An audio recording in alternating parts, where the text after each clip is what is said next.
Market ने एक जबरदस्त गैप अप ओपनिंग दी। हर तरफ एक ही चर्चा है, इंडिया यूएस ट्रेड डील। लेकिन निवेश में सबसे बड़ा सवाल यह नहीं होता कि मार्केट ऊपर क्यों खुला। असली सवाल होता है कि यह रैली कितनी सस्टेनेबल है और निवेशकों को यहां से क्या करना चाहिए।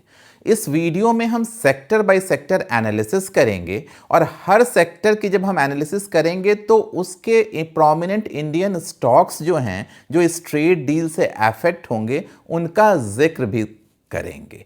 लेकिन कहीं से आप इसे स्टॉक रिकमेंडेशन ना समझें, हम सिर्फ उन कंपनीज की बात कर रहे हैं जो इस ट्रेड डील से अफेक्ट होने वाले हैं। और अंत में हम ये भी समझेंगे कि इस यूफोरिया में फोमो के चक्कर से कैसे बचें और कैसे मार्केट में एंट्री लें। दोस्तों, मेरा नाम है सौरभ सुमन और मैं हूं आपका पर्सनल वेल्थ गाइड और आप देख रहे हैं मेरा चैनल इन्वेस्टिंग विद सौरभ। दोस्तों, याद दिलाना चाहूंगा, मैं एक सेबी रजिस्टर्ड इन्वेस्टमेंट एडवाइजर नहीं हूं, इसलिए आप कोई भी निवेश करने से पहले अपने वित्तीय सलाहकार की राय जरूर जरूर जरूर ले लें। दोस्तों, मार्केट इमोशनल होता है। यह ट्रेड डील एक सेंटिमेंटल ट्रिगर है मार्केट के लिए। टैरिफ अनसर्टेनिटीज कम हुई हैं, ग्लोबल रिस्क एपेटाइट सुधरा है। लेकिन ध्यान रहे, सेंटिमेंट जितनी तेजी से सुधरता है उतनी ही तेजी से बिगड़ता भी है। अर्निंग्स धीरे धीरे बदलती हैं, अर्निंग्स में कोई चेंजेस नहीं है कंपनी की। ये सिर्फ ट्रेड डील का सेंटिमेंटल असर है जो स्टॉक मार्केट पे दिख रहा है। वह इसलिए लॉन्ग टर्म विनर वही होगा जो कि डेटा के बेसिस पे चलेगा, बैलेंस शीट के बेसिस पे चलेगा और सिर्फ इमोशनल होकर एंटर नहीं कर जाएगा इस मार्केट में। हम वन बाय वन उन सेक्टर्स का डिस्कशन करने जा रहे हैं जो इस ट्रेड डील से डायरेक्टली अफेक्ट हो रही हैं। पहला सेक्टर टेक्सटाइल और एपरल। ये बहुत ही एक्सपोर्ट ड्रिवन सेक्टर है। यूएस टैरिफ कम होने से भारतीय टेक्सटाइल एक्सपोर्टर्स की प्राइस कॉम्पिटिटिवनेस बढ़ेगी। यह सेक्टर लेबर इंटेंसिव है, लेबर बहुत ज़्यादा लगती है इस सेक्टर में, इसलिए इंडिया को नेचुरल एडवांटेज है इस फील्ड में, इस सेक्टर में। नियर टर्म एक्सपर्ट की अगर इम्पैक्ट की बात करें तो एक्सपोर्ट ऑर्डर्स में नेचुरली इंप्रूवमेंट्स देखे जाएंगे, मार्जिन्स में शॉर्ट टर्म में सुधार देखा जाएगा और इसी वजह से इस डील के बाद टेक्सटाइल स्टॉक बड़ी तेजी से भागे हैं, रैली की है। लेकिन लॉन्ग टर्म की बात करें तो जो कंपनियां स्केल बिल्ड कर पाएंगी, कॉम्प्लायंसेस कर पाएंगी और क्वालिटी मेंटेन कर पाएंगी एक्सपोर्ट लेवल की, वही इस डील को स्ट्रक्चरल ग्रोथ में बदल पाएंगी। अगर इस फील्ड के प्रोमिनेंट प्लेयर्स की बात करें तो जैसे केपीआर मिल, गोकुलदास एक्सपोर्ट्स, वेलस्पन लिविंग, वर्धमान टेक्सटाइल, ये सारी की सारी कंपनियां हैं जो कि एक्सपोर्ट ड्रिवन हैं और बहुत पॉजिटिवली इम्पैक्ट होंगी इस ट्रेड डील से लॉन्ग टर्म में। ये स्टॉक्स ऑलरेडी भाग चुके हैं, इसलिए प्रेजेंट लेवल पे ब्लाइंडली आप एंटर ना करें इन स्टॉक्स में। जब ये रीजनेबल पी लेवल पे आएँ और बाकी स्टडी करते हुए तब आप इस पे फर्दर फोकस अपना रख सकते हैं। आपको देखना पड़ेगा इनके एक्सपोर्ट रेवेन्यू के परसेंटेज, वर्किंग कैपिटल साइकिल और डॉलर अर्निंग्स और डेट डिसिप्लिन। ये सारी चीज़ें अगर आपको पॉजिटिव लगेंगी जिन कंपनियों में, उनमें आप फर्दर प्लानिंग कर सकते हैं। दूसरे सेक्टर की बात फार्मा और स्पेशलिटी केमिकल। फार्मा पहले से ही ग्लोबल एक्सपोजर वाला सेक्टर है। ट्रेड डील से यूएस मार्केट एक्सेस स्मूथ हो जाएगा। हालांकि यूएस ने बहुत ज़्यादा टैरिफ फार्मा पे पहले भी नहीं लगाए थे, पर ये सेक्टर एक्सपोर्ट ड्रिवन है और काफ़ी अच्छे से ये प्रोग्रेस करेगा इस ट्रेड डील के बाद। प्राइस प्रेशर कुछ हद तक ईज हो जाएगा। नियर टर्म इम्पैक्ट में सेंटिमेंट पॉजिटिव दिखेगा। सेलेक्टेड कंपनियों में री रेटिंग भी पॉसिबल हैं जो पहले डाउन ट्रेंड में थी और लॉन्ग टर्म व्यू में हाई वैल्यूएशन फॉर्मुलेशन, एपीआई या फॉर्मुलेशन इंटीग्रेशन की चीज़ों में बढ़ोतरी देखी जा सकती है। कॉन्ट्रैक्ट मैन्युफैक्चरिंग अपॉर्चुनिटीज़ भी दिखेंगे कि बाहर की कंपनियां यहाँ मैन्युफैक्चर करवाएंगी हमारी कंपनियों से। और इन सेक्टर्स में जो प्रोमिनेंट स्टॉक्स हैं जैसे सन फार्मा, डॉक्टर रेड्डीज, डिवीज लैब, एसआरएफ, अतुल, इन सब पे आप फोकस रख सकते हैं। अब उन कंपनियों में भी आपको देखना पड़ेगा कि जिन कंपनियों के पास यूएस अप्रूवल्स ज़्यादा है, जिनके मार्जिन्स स्ट्रांग हैं, रेगुलेटरी रिस्क नहीं है और कैश फ्लो अच्छा है, उन फार्मा कंपनियों को आप अपने परव्यू में रख सकते हैं। तीसरा सेक्टर आईटी और technology. India US relationship IT sector की बैकबोन है। डील से क्लाइंट कॉन्फिडेंस इंप्रूव होगा, डिजिटल स्पेंडिंग और लॉन्ग टर्म कॉन्ट्रैक्ट को सपोर्ट मिलेगा।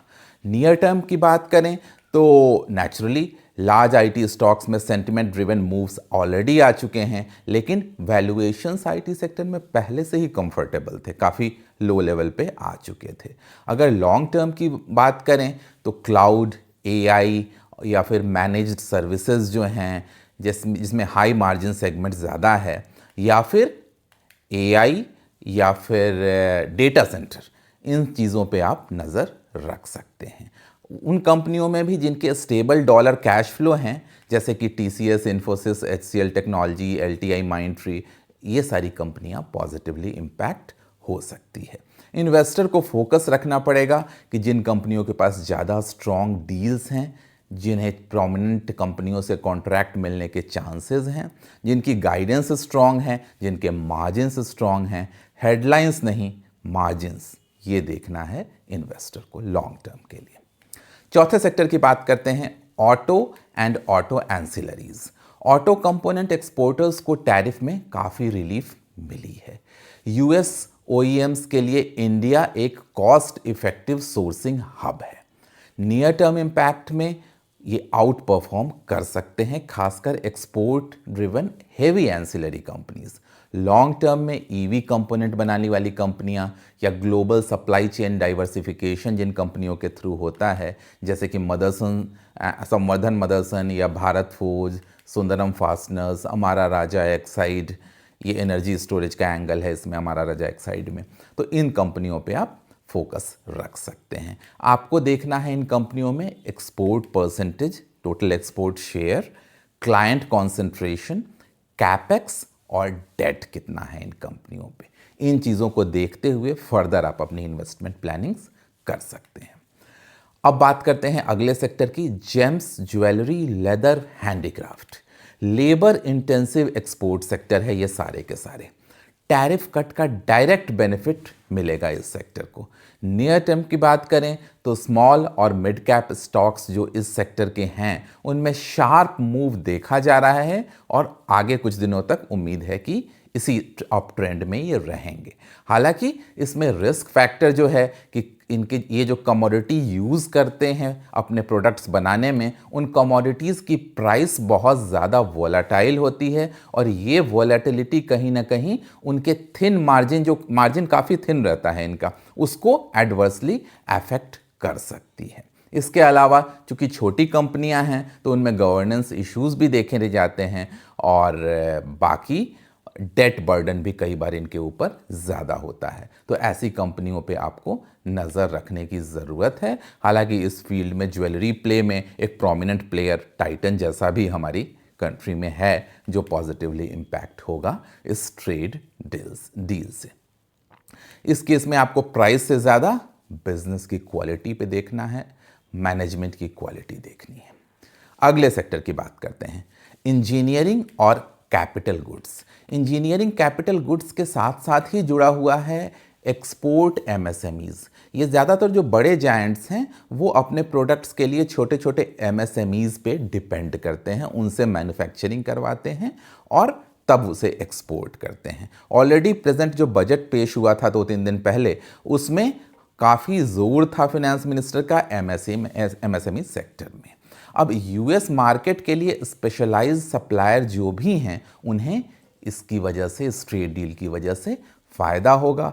लॉन्ग टर्म में स्केल और सर्विसेज जो बेहतर कर पाएगा वो विनर होगा, वैसी कंपनियां ज़्यादा ग्रोथ करेंगी।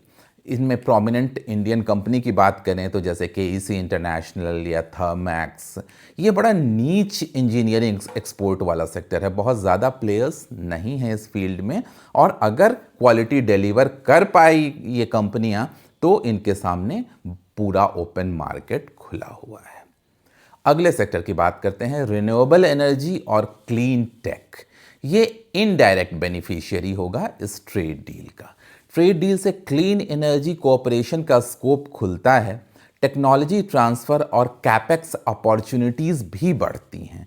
नेचर ऑफ बेनिफिट की अगर बात करें तो इनडायरेक्ट और लॉन्ग टर्म बेनिफिशियरी होगा ये सेक्टर।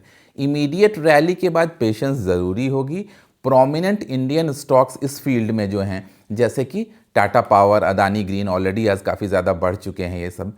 तो सेलेक्टेड रिन्यूएबल मैन्युफैक्चरिंग प्लेज हैं इस फील्ड में, तो इन पे आप नज़र रख सकते हैं, और जो रीजनेबल पी लेवल पे आए तो फिर फर्दर आप अपनी इन्वेस्टमेंट जर्नी का उसे हिस्सा बनाने की सोच सकते हैं। अब बात करते हैं कौन कौन से सेक्टर्स हैं जो इससे इम्पैक्टेड ज़्यादा नहीं हुए हैं, कोई असर खास उन पे देखा नहीं जाएगा। Domestic consumption driven sector, real estate, local retail, इनमें रैली ज़्यादातर सेंटिमेंटल होती हैं। थोड़ी बहुत उस ट्रेड डील के सेंटिमेंट से ये भी बढ़ जाते हैं, लेकिन ट्रेड डील का डायरेक्ट अर्निंग इम्पैक्ट इन कंपनियों पे नहीं होगा। अब आपके लिए सबसे ज़रूरी हिस्सा, आपकी स्ट्रैटेजी होनी क्या चाहिए, आप फोमो से कैसे बचेंगे, क्योंकि मार्केट इतना बड़ा गैप अप दिखा चुका है। अगर आप ब्लाइंड बाइंग करने लगे तो मेरे दोस्त आप फंस जाओगे इस स्टॉक मार्केट में। इसलिए प्लीज़ कोई फोमो नहीं, कोई ब्लाइंड बाइंग नहीं, पूरे कैलकुलेशन के साथ, पूरी स्ट्रैटेजी के साथ, पूरी एग्जिट स्ट्रैटेजी के साथ, स्टैगर्ड मैनर में किस तरह आपने एंटर करना है मार्केट में।